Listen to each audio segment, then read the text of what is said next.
Personalization can be very useful or very annoying.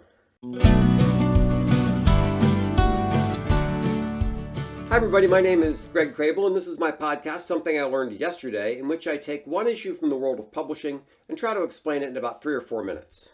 Let's start with some of the geeky details. In order to personalize, you need to have information about the person. That could be browsing history, demographics from some third-party source, purchase history, the e-newsletters the person gets, anything like that. Technically, a web connection is anonymous, but through the magic of cookies, a website can remember who you are. By the way, the whole thing about the death of cookies refers to third-party cookies. I'm talking about first-party cookies, which are not going away. If you need some clarification on that, give me a call. You can manage this kind of data, this personalized data, in a customer data platform or CDP. If you're curious about CDPs, once again, give me a call. But it's not necessary to know about CDPs for the purpose of today's topic. If a website has a CDP or some similar technology, the site knows who you are when you come back, even if you logged out after your last visit. Your browser still has a cookie that identifies you and has some information about you. You can delete the cookie, but most people don't do that. Now, just because the site doesn't say "Hello, Greg" in the top right corner doesn't mean it doesn't know it's not me in that case. Now that raises an interesting question. Is it wise to expose to the visitor that you know who he is? That could be considered helpful in some cases and creepy in others.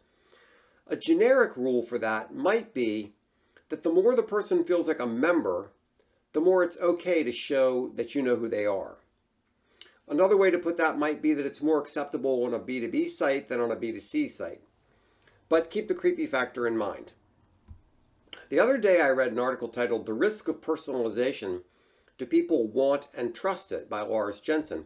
It's a good article with some interesting survey results, and I'll post a link below. Personalization comes in many different forms, and I don't think we can make simple rules about whether people like it or not.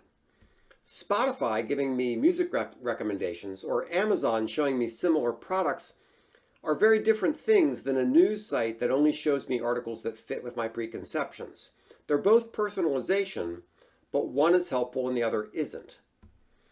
One of the big things to consider about personalization is whether you're helping the reader or you're helping yourself. Not that there's anything wrong with helping yourself. You're running a business, you have to make money.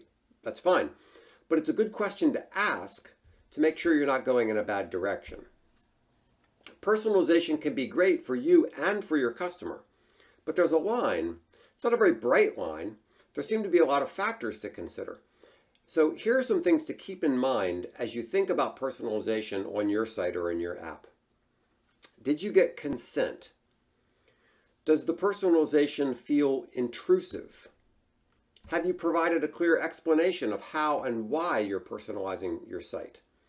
Are you protecting your customers' data, and have you explained that clearly? Do they feel secure?